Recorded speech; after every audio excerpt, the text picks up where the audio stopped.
First question to you, being the direct descendant of Nawab Sahab, what has been his contribution that you can tell us and share with us? Nawabs of Awadh, they were very secular, they were very broad-minded people, and it may come as a surprise to many of our viewers. Till date, there has not been a single Hindu-Muslim riots in Lucknow. Even after Babri Masjid was brought down in 1992, many parts of the country were affected, but Lucknow was one place which was nothing, which did not face anything, and that was very close to Ayodhya. So I think one of the greatest contribution of Wajid Ali Shah, being a Muslim ruler, he was a great patron of Kathak. He promoted music, fine arts, the Awadhi cuisine. So, he was a man who didn't accept defeat. After he was released, he settled down in Calcutta, in Metiaburj. Something called as Mini Lucknow. What is Mini Lucknow in Calcutta? Anyone going to Metiaburj would feel that, it is a smaller version of Lucknow. That is why it's called Mini Lucknow. Even today, with so much assimilation taking place in society, there are some traditional homes in Metiaburj where if you visit those homes, you find people speaking in Urdu. They will never tell you ke baithiye, they'll say ke tashrif rakhiye. So when he came to Calcutta, he came with a lot of tailors, and they had set up shops over there, and he built a mini Lucknow in Metiaburj.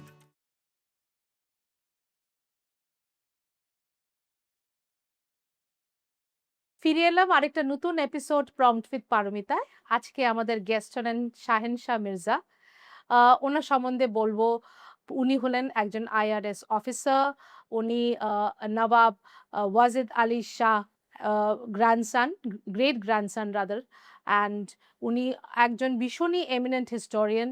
উনি অনেক কাজ করেন, অনেক বই লেখেন, অনেক কিছু green অ্যাক্টিভিটির মধ্যে যুক্ত আছেন। Welcome Shahji to our studio. Thank you so much. How are you? I'm fine. Thank you for having me over. We have been planning this for a very long time. We have been planning for a long time, that's right.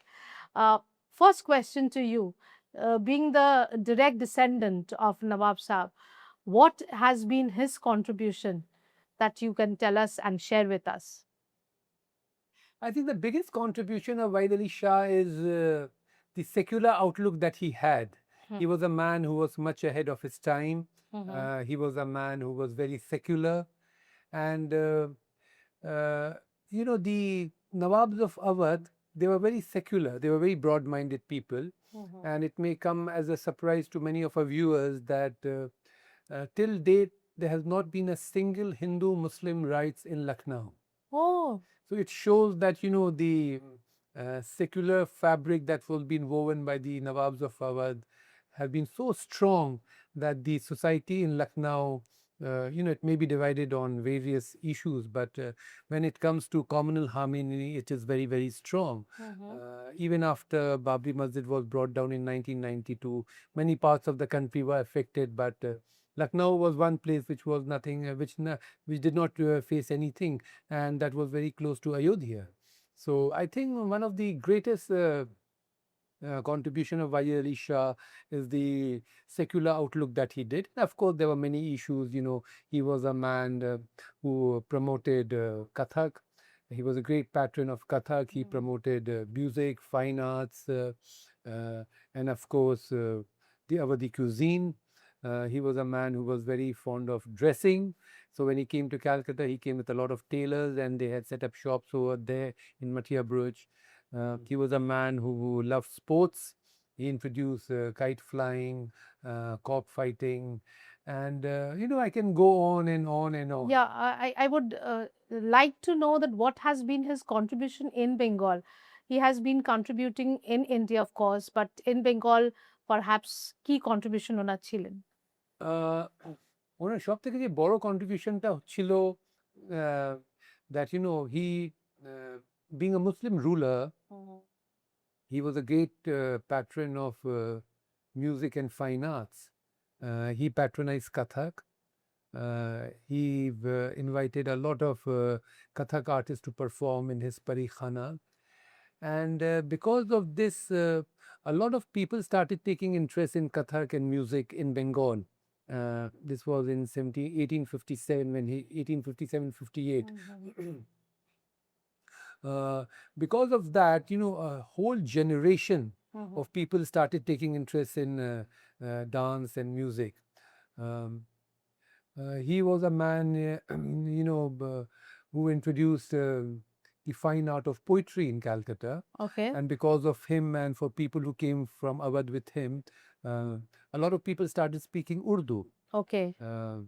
At one point of time, more than Mhm. 72 newspapers and magazines were published from Bengal. He introduced kite flying in Bengal. Uh, it was one of the favorite sports in Right. Lucknow. Right. And today, we have got so many gadgets to play around. There are so many avenues of entertainment, but still, this cottage industry of kite making is very, very popular in Popular. Metiaburj.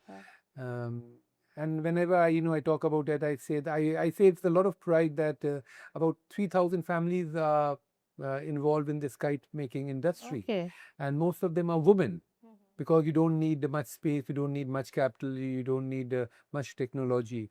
It does not earn them a lot of money, but at least it gives them some money to run the family. The kites that are made in Metiaburj are supplied all over the country.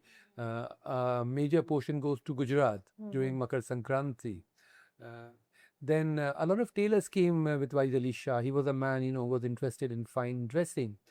They set up shops in Metiaburj, and today Metiaburj has grown up into a huge tailoring center. Yes.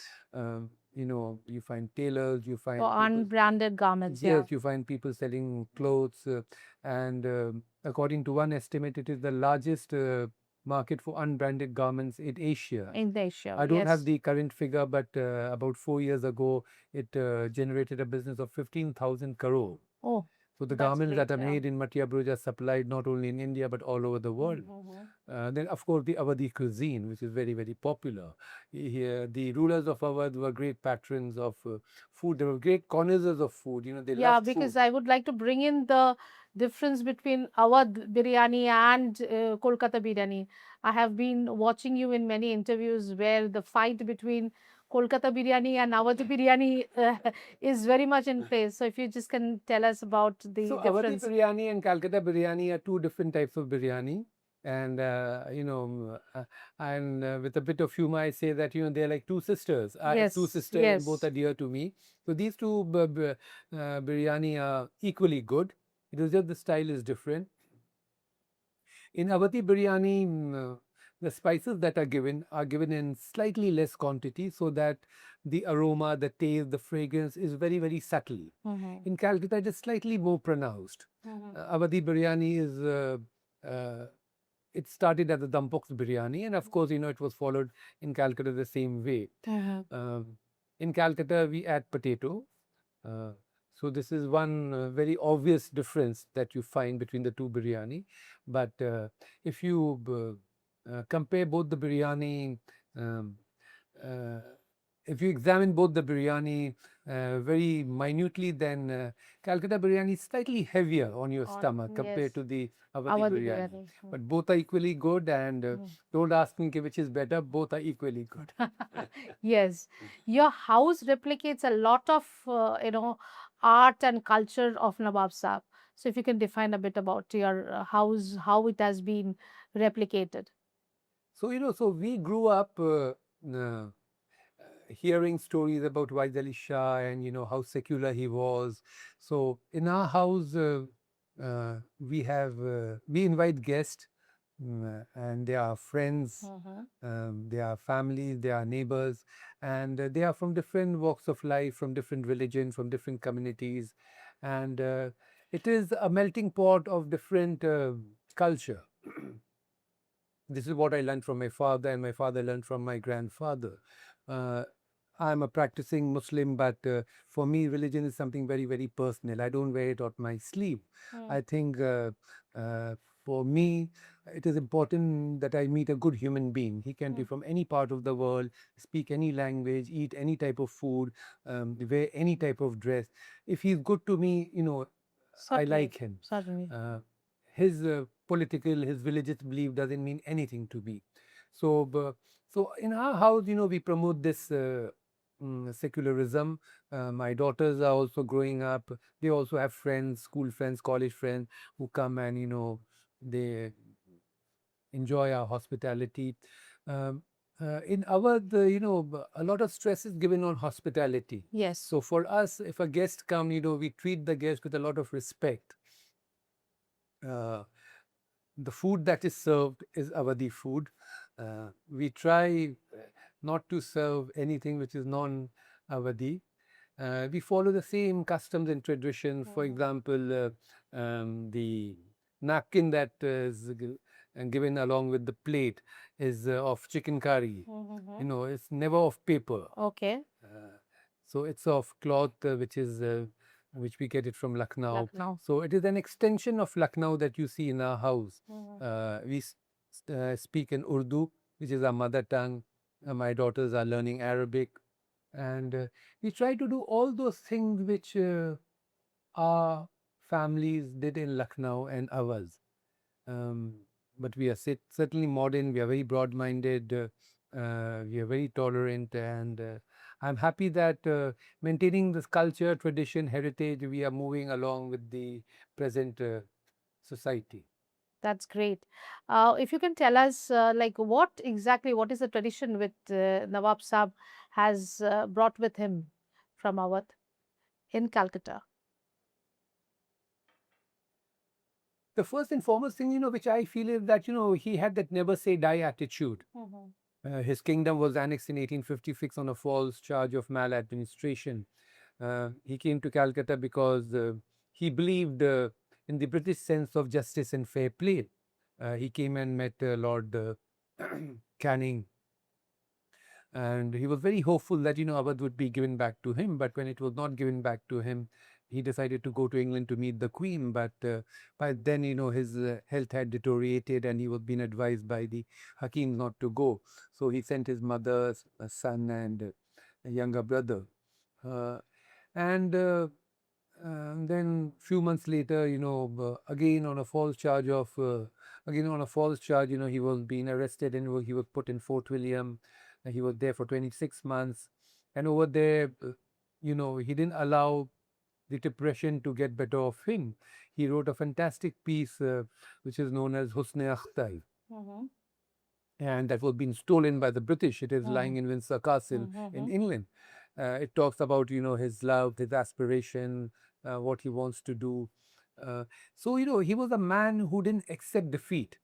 And after he was released, he settled down in Calcutta, in Metiaburj, and he built a mini Lucknow in Metiaburj. He built the palaces, he built Imambara, he built masjid. Yeah, something called as mini Lucknow. What is mini Lucknow in Calcutta? That is also. So when he settled down in Metiaburj, he did all those things which people did in Awadh. They spoke the same language, they ate the same food, there were, poetic symposiums, there were, religious functions, they wore the same dress. So anyone going to Metiaburj would feel that, it is a smaller version of Lucknow. That is why it's called mini Lucknow. Even today, with so much assimilation taking place in society, there are some traditional homes in Metiaburj where if you visit those homes, you find people speaking in Urdu. He will never tell you ke baithiye, they'll say ke tashrif rakhiye. Tashrif rakhiye. That's right. That's a very refined way of saying yeah. that, please sit down. So that is why, it was called mini Lucknow. How did he influence Bengali cuisine? Other than the biryani which we have discussed, what are the other things which he has influenced in Bengali cuisine? So he was a great connoisseur of food, like any other Nawab of Awadh. So when he came to Calcutta, he came with his chefs. They came and they started cooking for him and for his family.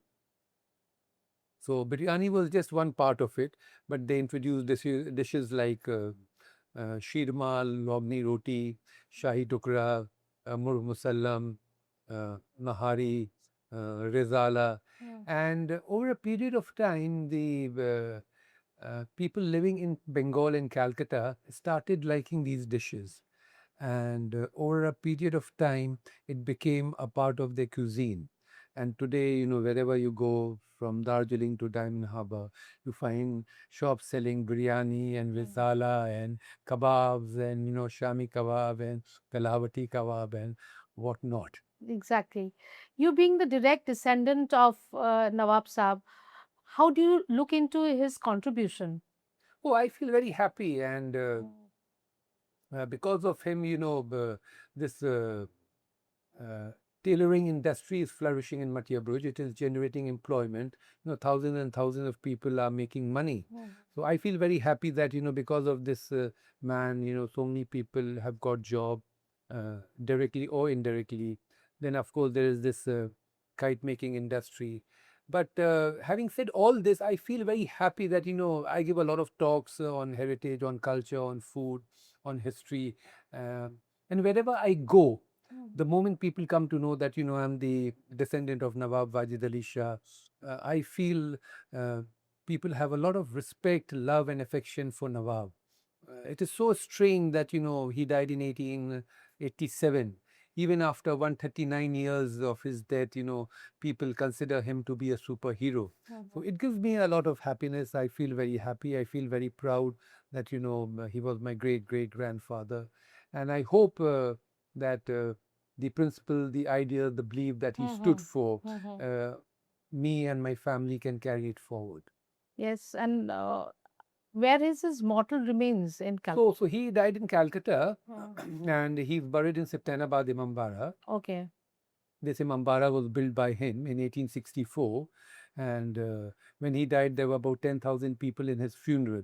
People from all walks of life, from different communities. They were crying, they were pulling their hair, they were beating their chest. Just an expression of the grief. And Fitanabad Imambara is open to everyone. Anyone can go and pay their respects to Vaidali Shah over there. So, how have you been carrying his tradition as a direct descendant till date? Uh, you see, the history of any part of the world is written by the victor. Mm-hmm. So Vaidali Shah Mm-hmm. was removed in 1856, and then the history was written by the English. So when he came to throne in 1847, the British didn't like him, and they had decided to annex Awadh. So he was always painted in a very bad light.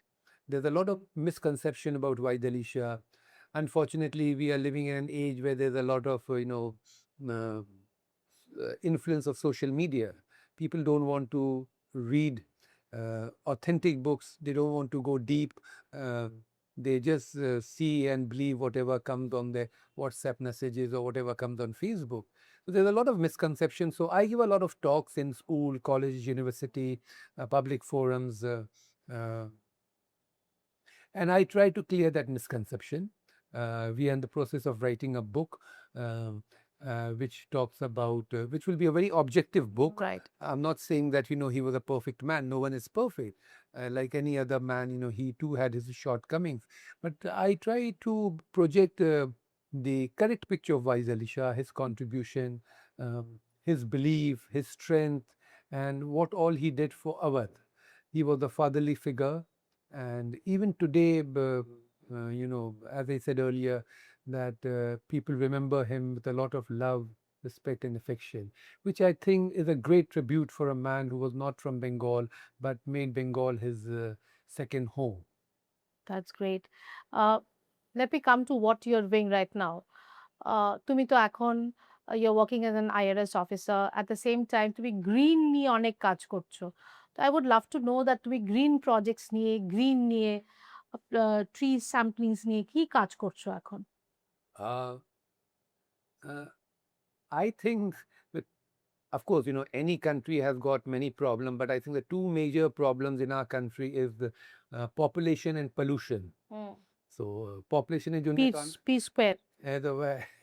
So পপুলেশনের জন্য তো আমি কিছু করতে পারবো না, হ্যাঁ। কিন্তু পলিউশনের জন্য আমরা অনেক বছর আগে ভেবেছিলাম কি আমাদের কিছু করতে হবে, hmm, sitting in AC room and having nice coffee and শুধু কমপ্লেন করা যে পলিউশন বাড়ছে।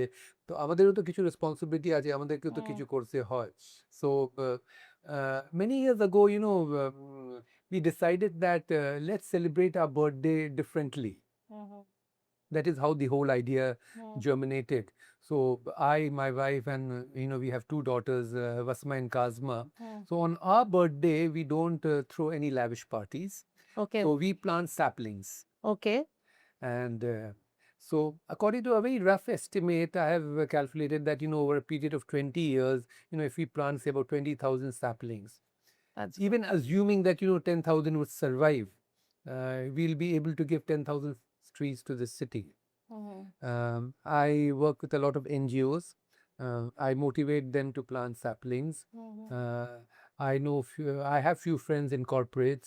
I request them to donate money so that, people can plant sapling. When we plant sapling, we make sure that, these saplings are taken care of. In many places, people plant sapling with a lot of fanfare, and, it's all over social media.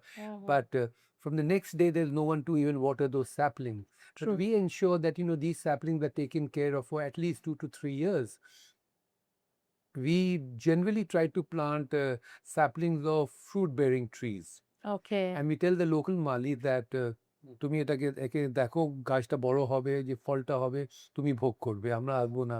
So he also has a vested interest. Okay, that way, yeah. So, it's a law of economics. It's a give and take policy. So, I have lost count of how many saplings I have planted, but I'm happy that, I plant trees, saplings, and I'm trying my own humble, insignificant way to make this world a green place. Oh, that is fantastic, and I would request our viewers to plant saplings. আপনারা গাছ পুতুন এবং আমাদের pollution মুক্ত করুন আমাদের দেশটাকে। গরম যাতে, আমাদের এত কষ্ট হচ্ছে গরমে, গরমটা এত যাতে সাংঘাতিক না হয়, তার জন্যে ডেফিনেটলি আপনারা গাছ পুতুন। I think it is a very noble initiative taken by Shahji. এবং you are also doing something with degenerated products. ওটা যদি if you can just put in light for us. The amount of plastic that we use in our life is unbelievable. Once in a while, I go to market to buy fruits and vegetables. I like fruit. So I personally go to market so that, I can select the fruit. I have seen people buying 2 lemons. They want a polythene bag. They will buy 1 cucumber. They want a polythene bag. People are using plastic bottles for water. So when I go, I carry a jute bag from the house. I hate polythene. Okay. Those people who make polythene bag, they might kill me for this, but I'm totally against polythene bags. I'm very happy that, my dear friend Agnimitra Paul is talking about banning single-use plastic bag. I fully support her endeavor. So we try to, promote the use of biodegradable products like, water bottles, which is made of glass, jute bags, cloth bag, and recycle it, reuse it, and reduce it. Many a time you realize that, you don't require so many things in life. So it is better to reduce the use of these commodities, because you use a plastic wrap and you throw it away. So that will go and clog the drains. So during monsoon, when the water, when there's a Waterlogging, when there's heavy rain, it leads to waterlogging because the water cannot pass. And then you'll blame Calcutta Corporation. But the point is that what you are doing. That's true. So this, we try to inculcate, और लोग ना देख के बहुत सोचते हैं, because like if I talk and I don't do it in practice, then it will not have the effect. Many practice before you speak. Yes. In many places, like my daughters, when they go to buy something and, they give a polythene bag and they say that, we don't want a polythene bag. My daughters come and tell me that shopkeeper was shocked, was surprised that, why they don't want a polythene bag. So we try to carry a jute bag, a cloth bag, and it is always there in my car. So I hope all those who are watching this, my humble request to them is that plant saplings, use more and more biodegradable products like jute, cloth, and please don't use polythene bags. Fantastic initiative. And the last question is that you have also co-authored, 3 books, and you are on the way with the fourth one. If you can just throw some light on that. So the first book, we wrote was on the colonial buildings in Calcutta. Calcutta has got the largest number of colonial buildings in India. It is more than Delhi, Bombay, and Madras and Bangalore. A lot of people are not aware of it. So this was in association with Intac. Intac had taken this project, and I had written one chapter over there. Then the second book was a book on Calcutta, for people like us who has a Bengal connection, but they are not Bengali, of course, whatever that means, but have a very strong Bengal connection. So I wrote a story which was 95% facts, and it was 5%. I had to change some names and all because it was about our family. It was one of the best stories in that book, and it was launched by the Honorable Governor of West Bengal. And later on, he called me and he said, he read the book and he found my story very good. He was really touched. And then the third book was on the diplomatic relationship between India and China. So currently, I'm working on the fourth book, and it's let that be a surprise. Sure. We will definitely reveal it during the launch. And I'll invite you for the launch. Yes, sure. We would be there. I would like you to, help our viewers who are interested for the IRS services, for the young budding viewers we have, how to prepare themselves for the IRS. If you can just give some tips to them. This is a tough exam, but it is not impossible. Those people who qualify for the exam are people like us, 2 hands, 2 legs, 2 eyes, 1 nose. If you want to prepare, there are a few things which you have to do. One of the things is that you have to be serious in life. It's not a casual thing that, you just want to appear for UPSC and, you appear for UPSC. You have to work hard. So begin with reading the newspaper, the daily newspaper. While reading newspaper, keep a notebook, and if you find any fact which is interesting, which is unusual, just note it down, because the human memory is very short. Exactly. Everyone can't be a genius, so note it down. And I think the preparation starts from class 8. You should be socially aware of what is happening. You must have the power of observation. Try to meet people who are more qualified than you, who are more learned than you. Hear the English news. Of course, you can hear vernacular news also, but the English news is not only confined to India, but it's news which covers the entire world. And hear news like BBC and CNN, because they give you very objective news. And you have to study about 8 to 10 hours every day. Set your goal very high, and be focused. Make a timetable. Meet people who have qualified for this exam. Of course, now with internet, things have become very easy. So you can, download the previous year's question paper, see what type of questions come. Those who qualify, some of them are very good in studies, but many of them are average students, and they worked hard. They believed in themselves, and rest we leave it to Almighty. That's great. Thank you so much for your time, Shaji. And I would, যদি আপনাদের এই এপিসোডটা ভালো লেগে থাকে, please subscribe করুন, share করুন, like করুন এবং কমেন্ট করতে ভুলবেন না। I would request you to please ask our viewers to subscribe, share and like. Yes, please subscribe, like and share with your friends. And Dr. Paromita is doing a lovely job, and we need more and more people like her in society to spread awareness, to make people conscious of their rights, their duties, and whatever is happening in and around us. And thank you so much for having me over. It's a pleasure, sir. Thank you. Thank you.